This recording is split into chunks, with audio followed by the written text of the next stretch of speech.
से favourite bulletin देख रहे हैं आप। मैं हूं ललित प्रजापति। शुरुआत बड़ी खबर के साथ।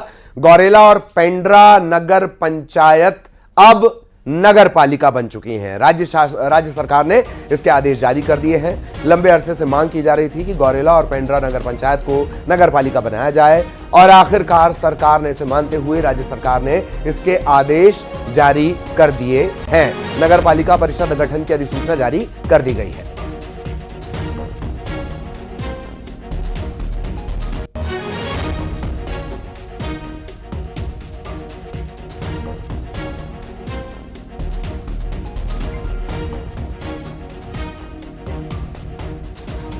बड़ी खबर आपको बता दें, गौरेला और पेंड्रा नगर पंचायत अब नगर पालिका बनेंगी।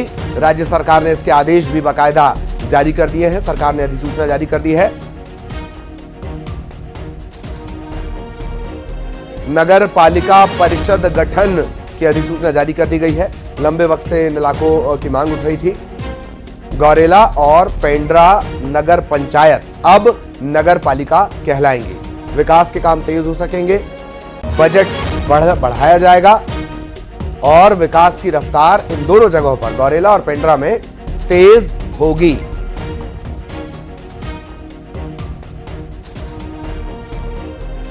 गौरेला और पेंड्रा को लेकर बड़ा अपडेट आपको बता दें, राज्य सरकार ने इसके लिए बाकायदा आदेश भी अधिसूचना की शक्ल में जारी कर दिया है। थोड़ी देर में हमारे सहयोगी आकाश हमारे साथ जुड़ेंगे। सरकार ने अधिसूचना जारी कर दी है। गौरेला और पेंड्रा नगर पंचायत अब नगर पालिका बनेंगी। तो बड़ी खबर हम आपको बता रहे हैं, सरकार ने अधिसूचना की शक्ल में आदेश भी जारी कर दिया है।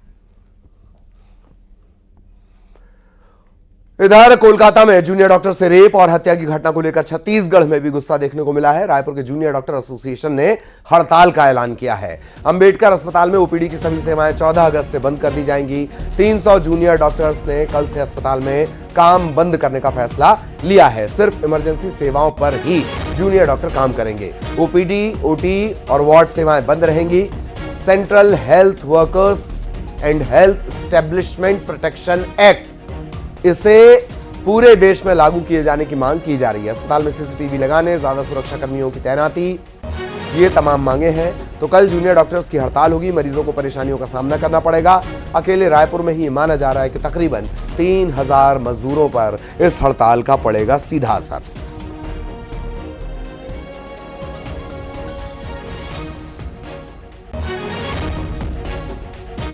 इधर छत्तीसगढ़ के कोरबा में लिथियम खनन को मंजूरी मिल गई है। केंद्र सरकार ने बाकायदा इसके लिए मंजूरी दे दी है। नीलामी प्रक्रिया भी लगभग पूरी हो चुकी है। कैबिनेट के मंत्री श्याम बिहारी जायसवाल ने इसकी जानकारी दी। उन्होंने बताया कि कोरबा के कटघोरा इलाके में तकरीबन 250 हेक्टेयर इलाके में लिथियम का भंडार मिला है।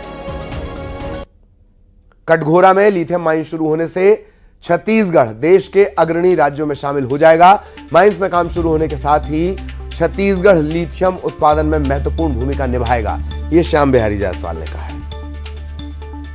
और आप लोगों को बताते हुए बेहद खुशी है कि हमारे छत्तीसगढ़ के कोरबा जिला के कटघोरा क्षेत्र में लिथियम की एक बड़ी माइंस माननीय प्रधानमंत्री नरेंद्र मोदी जी के उनके बड़े सोच, विशाल सोच के साथ और माननीय विष्णुदेव साय जी हमारे मुख्यमंत्री महोदय के कुशल नेतृत्व में कटघोरा क्षेत्र के 250 हेक्टेयर लगभग 650 एकड़ जमीन में लिथियम का बड़ा भंडार मिला है और देश का पहला लिथियम का माइंस स्थापित होगा। इसके लिए नीलामी प्रक्रिया भी प्रारंभ हो गई है, लगभग पूर्णता की ओर है। और आपको बताते हुए मुझे इस बात की बेहद खुशी है कि सरकार ने जो रेट रखा था उस रेट के अलावा 76% और एक्स्ट्रा रेट में हमारा ये कटघोरा का लिथियम माइंस गया है। इधर छत्तीसगढ़ के डीएमएफ घोटाले को लेकर ईडी ने प्रदेश और छत्तीसगढ़ में 4 जगहों पर दबिश दी है। यहां से जांच एजेंसी ने 76 लाख रुपए नगद बरामद किए। इसके अलावा 35 लाख रुपए खातों में सीज कर दिए गए हैं। कई दस्तावेज और डिजिटल डिवाइस बरामद की गई हैं। आपको बता दें, डीएमएफ में 25 से 40% कमीशन देने का आरोप लगाया गया है और यह घोटाला करीब 186 करोड़ का बताया जा रहा है।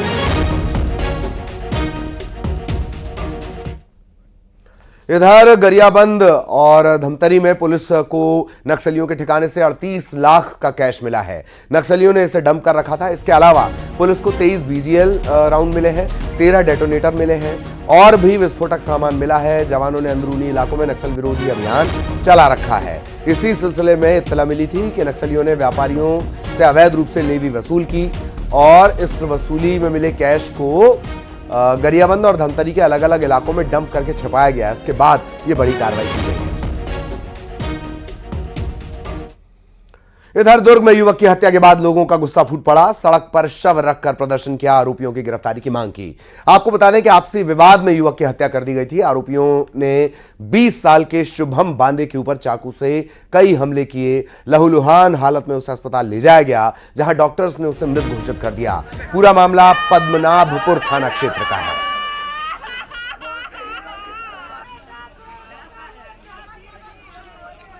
दुर्ग के बोरसी क्षेत्र में युवक की हत्या के बाद में क्षेत्रवासी भड़क उठे हैं। मैं दिखाना चाहूँगा कि ये देखिए बॉडी को रखकर यहाँ पर प्रदर्शन किया जा रहा है। ये बोरसी का फाटक है जहाँ से रेलवे क्रॉसिंग है और उसी के बीच में यहाँ पर देखिए किस तरह से आक्रोश लोग प्रकट कर रहे हैं। बॉडी नीचे रखी हुई है और वहाँ पर आक्रोश प्रकट किया जा रहा है। कड़ी कार्रवाई की मांग की जा रही है। तो लंबे समय से पुलिस इनको समझाइश देने का प्रयास कर रही है, लेकिन अभी तक यहाँ पर कोई नज़र नहीं आ रहा है, कोई लोग हिल नहीं रहे हैं और ये चाह रहे हैं कि कड़ी कार्रवाई इनकी किया जाए। आपको बताना चाहूँगा कि थोड़ा सा मैं बताऊँगा, यही चौक है जहाँ पर कल देर रात एक हत्या की वारदात हुई थी। ये बोरसी बाटा में ही रहने वाले एक युवक, शुभम नामक एक युवक की लाठी डंडे से पीट कर उसकी हत्या कर दी गई। उसके बाद में उसकी इलाज के दौरान में मौत हो गई है। इस घटना के बाद में बोरसी क्षेत्र के लोग आक्रोशित होते उठे हैं और अब जो है यहाँ पर बॉडी रखकर कड़ी कार्रवाई की मांग की जा रही है। हालांकि पुलिस का यह कहना है कि कुछ युवकों को हिरासत में लिया गया है। आने वाले समय में और जो भी होंगे उनके खिलाफ में कार्रवाई की जाएगी। तो फिलहाल मान मनवा कल दौर जारी है और देखने वाली बात यह होगी कि किस तरह की आगे की कार्रवाई की जाती है। न्यूज़ 18 छत्तीसगढ़ के लिए दुर्ग से मिथिलेश ठाकुर। इधर रायपुर नगर निगम के सामने दो गुटों में जमकर मारपीट हो गई। दोनों तरफ से जमकर लात घूंसे चले। मारपीट की वजह अब तक जो सामने आई है वो पुरानी रंजिश है, तस्वीरों में नजर आता है। मारपीट की वजह से सड़क पर जाम लग गया। वर्चस्व की लड़ाई के चलते कॉलेज के छात्रों के बीच लड़ाई हो गई। बूढ़ा पारा, गवली फील्ड और बैजनाथ पारा के युवकों में जमकर लाठी डंडे लात घूंसे चले।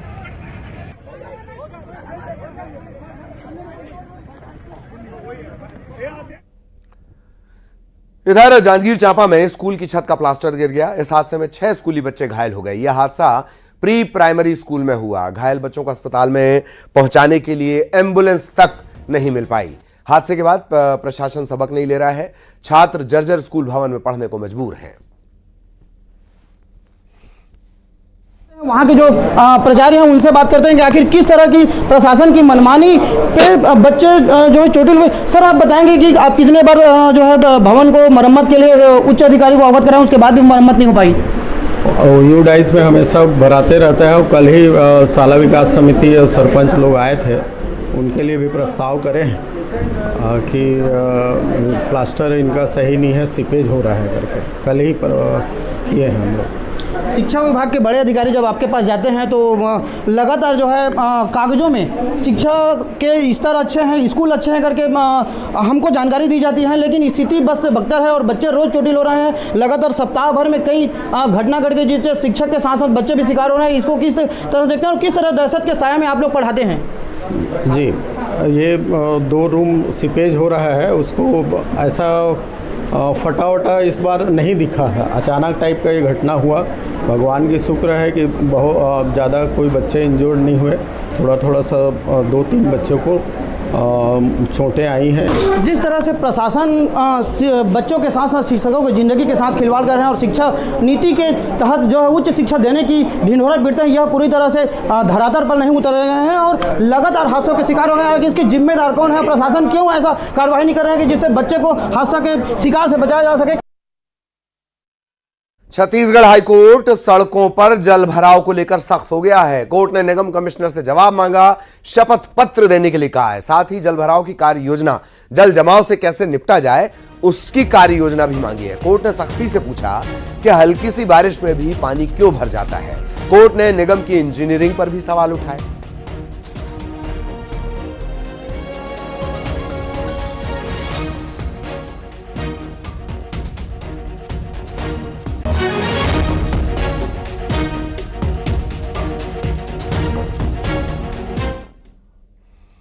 बिलासपुर में ड्रग डिपार्टमेंट और पुलिस ने 5 मेडिकल स्टोर पर दबिश दी। इन दुकानों से नशीली दवा और सिरप जब्त की गई है। इन मेडिकल स्टोर के खिलाफ लंबे अरसे से शिकायत मिल रही थी नशे का सामान बेचने की। इसके बाद यह कार्रवाई की गई।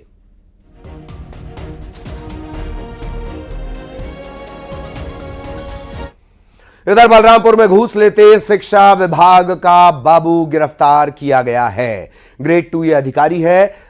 एसीबी एंटी करप्शन ब्यूरो ने इसे 12,000 की घूस लेते पकड़ा है।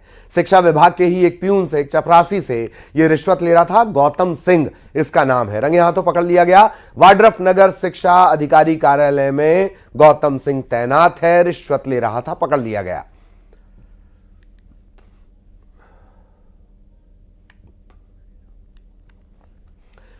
इधर दंतेवाड़ा में इनामी नक्सल दंपत्ति ने सरेंडर किया है। 5 लाख और 2 लाख के ये इनामी हैं। पुलिस के सामने इन्होंने हथियार डाल दिए। कई बड़ी वारदातों में ये वांटेड थे। लो वर्राटू अभियान से प्रेरित होकर इन्होंने हिंसा का रास्ता छोड़ दिया।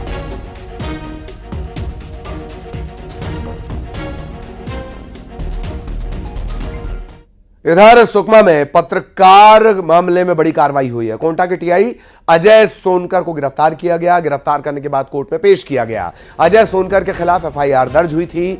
4 पत्रकारों को गांजा मामले में, गांजा बेचने के मामले में, गांजा तस्करी के मामले में फंसाने का आरोप इस पर लगा था।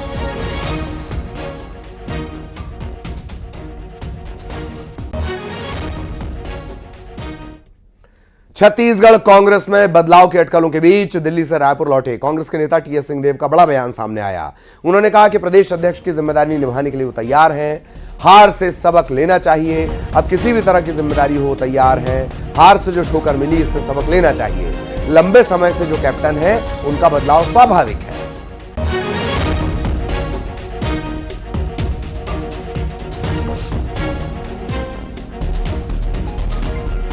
कोई जिम्मेदारी अगर आपको दी जाती है तो आप क्या तैयार हैं? मतलब इस तरह की जिम्मेदारी पूछा जाता है अगर? अब तो हूँ। परिवार में जो गमी हुई तो 6-7 महीने में सक्रिय रूप से भाग नहीं ले पा रहा था और उसी बाबत जब सारे क्रियाकर्मों से मुक्त हुआ तो मैंने दिल्ली में समय लीडर्स के साथ लेके, सीनियर लीडरशिप के साथ लेके मैंने यही बात रखी। प्रणाम करने भी गया और ये कहने भी गया कि अब मैं उपलब्ध हूँ संगठन के काम के लिए और जो काम मुझे लगता है कि मैं जहाँ योगदान दे सकता हूँ उस बाबत मैंने अपनी ओर से कहा भी कि ये बदलाव हो सकते हैं पीसीसी में? बदलाव अभी तो मुझे नहीं लग रहा है। छत्तीसगढ़ में फैक्ट फाइंडिंग कमेटी है, मुझे नहीं व्यक्तिगत तौर पे लग रहा। लेकिन जब भी बदलाव होते हैं और आपको पूछा जाता है तो आपको लगता है कि आप तैयार हैं? तैयार हमेशा है, मैं हमेशा तैयार रहा हूँ। इधर सीएम विष्णुदेव साय आज पेंड्रा के दौरे पर रहे। यहां वो दुर्गादास जयंती समारोह में शामिल हुए। सीएम साय ने कहा कि छत्तीसगढ़ सरकार ने चुनाव के वक्त जो वादे किए उनको साए साए पूरा किया जा रहा है। महतारी वंदन की राशि महिलाओं के खाते में डल रही है। 8 महीने की सरकार में मोदी की गारंटी को पूरा करने का काम किया जा रहा है।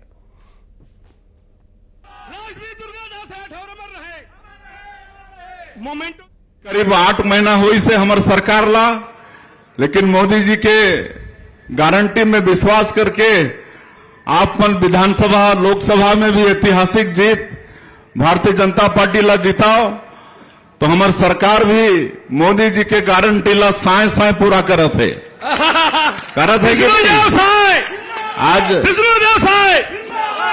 18 लाख प्रधानमंत्री आवास के स्वीकृति दे दहन।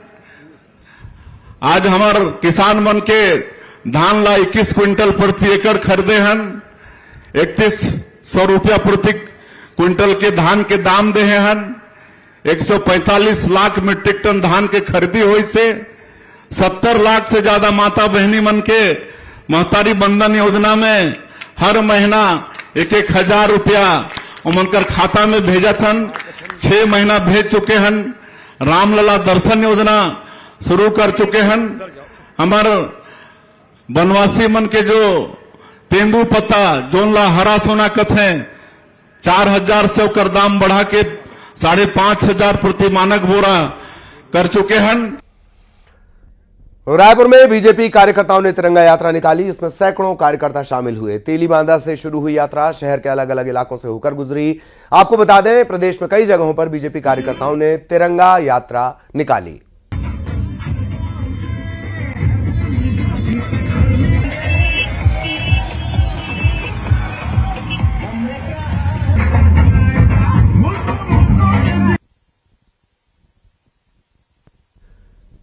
इधर जगदलपुर में बांग्लादेश में हिंदुओं पर अत्याचार के खिलाफ हिंदू संगठनों ने मोर्चा खोल दिया। रैली निकाली, कलेक्टर और एसपी को ज्ञापन दिया। इन संगठनों ने बाहर से आए लोगों के राशन कार्ड और आधार कार्ड की जांच की मांग की। साथ ही बस्तर और प्रदेश में बाहर के लोगों को बाहर का रास्ता दिखाने की मांग की।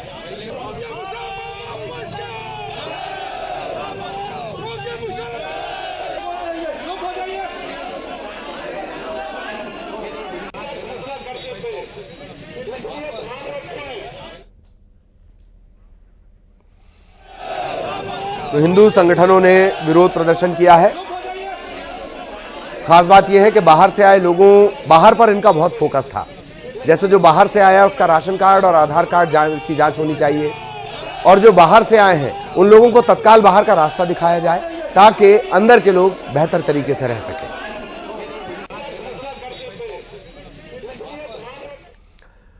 और गरियाबंद में न्यूज 18 की खबर का हुआ बड़ा असर। 5 रोजगार सहायकों को बर्खास्त किया गया है। काम में लापरवाही के चलते यह एक्शन लिया गया है।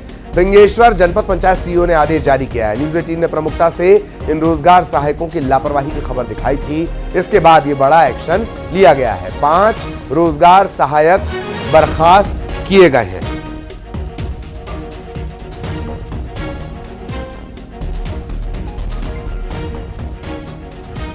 इधर कांकेर में डैम का गेट टूट गया। 9 अगस्त को इस डैम में दरार आई थी। 4 दिन बाद भी विभाग इस दरार को भरने में नाकाम रहा और इसके बाद पानी के प्रेशर को डैम का गेट नहीं सह सका। परलकोट इलाके के अवधपुर का यह पूरा मामला है। डैम का गेट टूटने के बाद आसपास के गांवों में बाढ़ का खतरा है। ग्रामीण इस बांध में दरार की सूचना 3 साल से दे रहे थे। बांध का भी धैर्य टूट गया और आखिरकार उसका गेट टूट गया।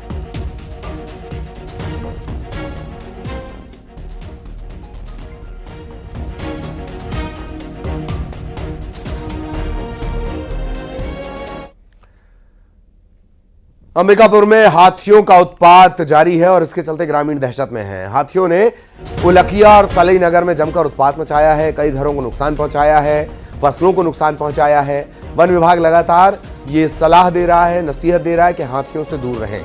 सीतापुर और मैन पार्ट में हाथियों का दल घूम रहा है।